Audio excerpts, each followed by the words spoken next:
Hey, so I wanted to make this video today for you guys because lights just came on, so things look a little bit kind of stressed right now. But uh, we were not able to keep any fish in this tank, smaller fish, I should say.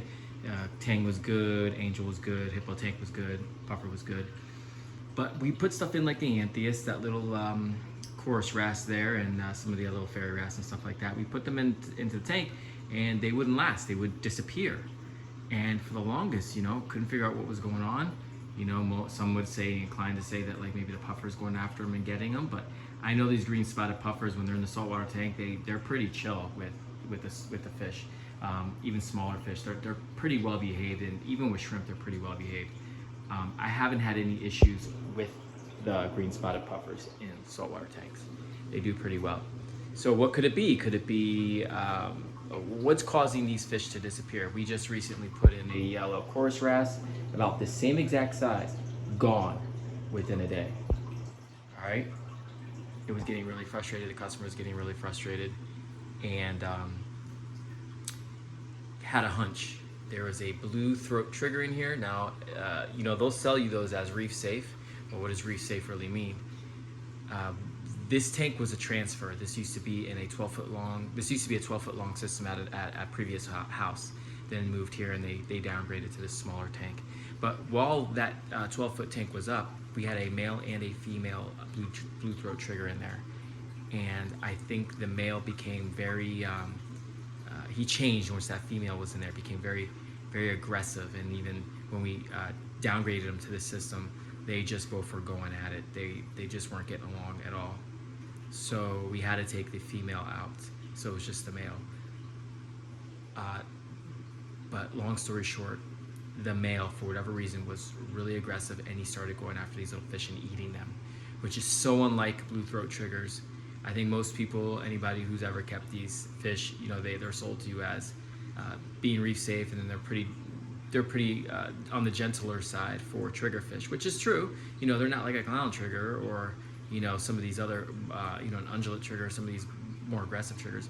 They are, but even so, they're still a trigger fish. And now I don't know if having the female in here kind of just triggers something in him, no pun intended, to make him more aggressive.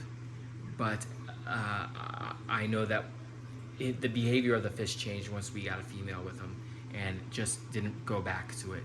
And maybe some has to do with the fact that this is a much smaller aquarium, and it's not as big as the 12-foot one he came from. But we ended up having to take the trigger out.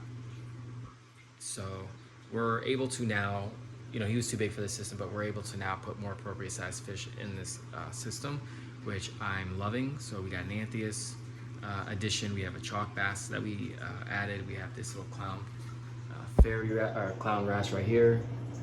Great addition for a tank this size. And of course that yellow chorus wrasse. And we can get a lot more fish in here, and this won't be, the biggest fish we'll have in here will be the blue hippo tango eventually, but when that gets too big, we can make a move there. But I just wanted to kind of share with you guys, we did not have eyes on, nor did the customer see the trigger actually go after the fish. It was only when people walked away from the tank. Now, how did we know that the trigger was going after the fish? Well, because the fish was caught out of the system and put down below into the sump, kept there for a bit, and then we added the smaller fish, and as you can see, they're good.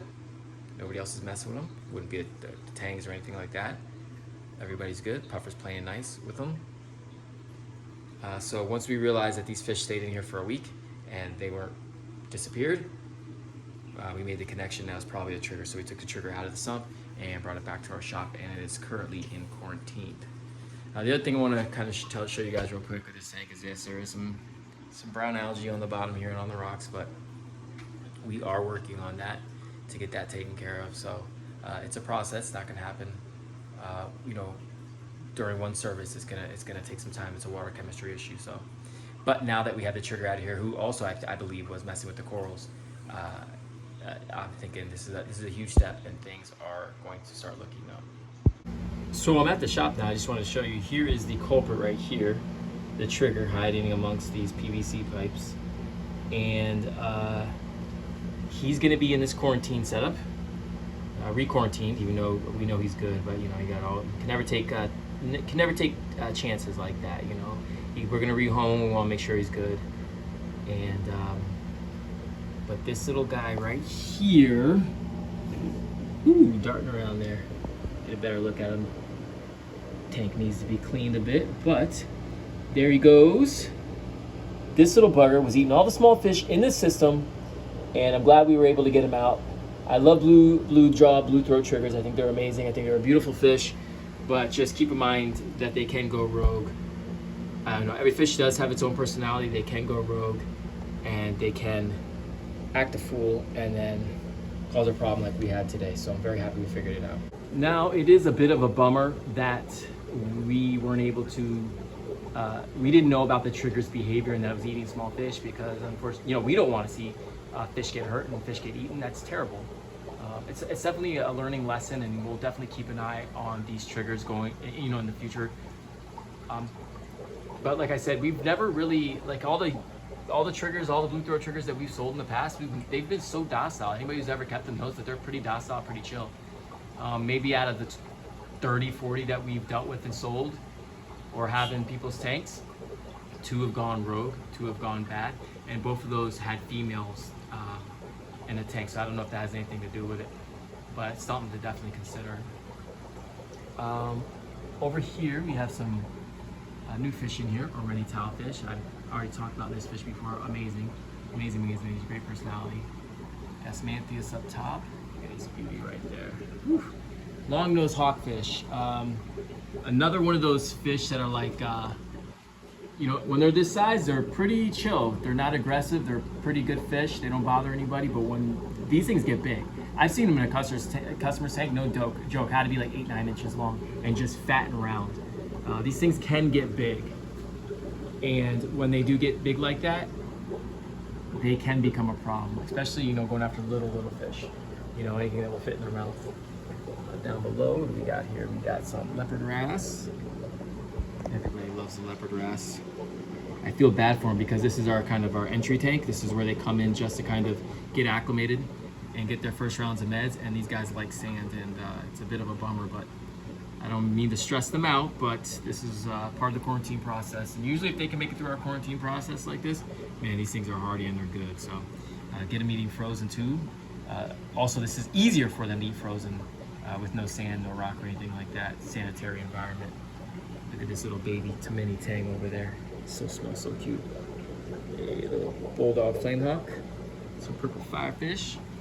And down below we got some other guys. In the invert tank over here we got a reef lobster. This guy just recently molted, so he's probably hiding out to stay safe.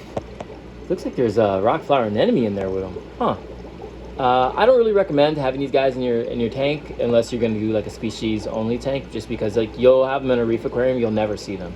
They're really pretty, and unless you have your tank scaped in a way or your tank is small enough. And basically, if you ever kept a crawfish, this is pretty much what you're dealing with this guy. You're not going to see this guy at all. It's unfortunate. They'll come out, you know, to grab food, and then they'll hide, go back into the rock and hide. But it's such a beautiful invert, such a beautiful little like lobster, and then to be able to like really not see it, kind of stinks. And they got quite the pinch too. I mean, quite the pinch. These guys snapped me and drew blood. Yeah, it's not fun. So the mystery of the missing fish is solved. We know the culprit. We caught him, and he's in timeout right now. We will find that trigger a home pretty soon. Again, it's just finding the right home, because we can't put him in a tank with any small fish. And honestly, I think he could have been messing with some of the corals too. So I'm kind of iffy on those blue throat triggers, blue jaw triggers. They're not supposed to mess with corals.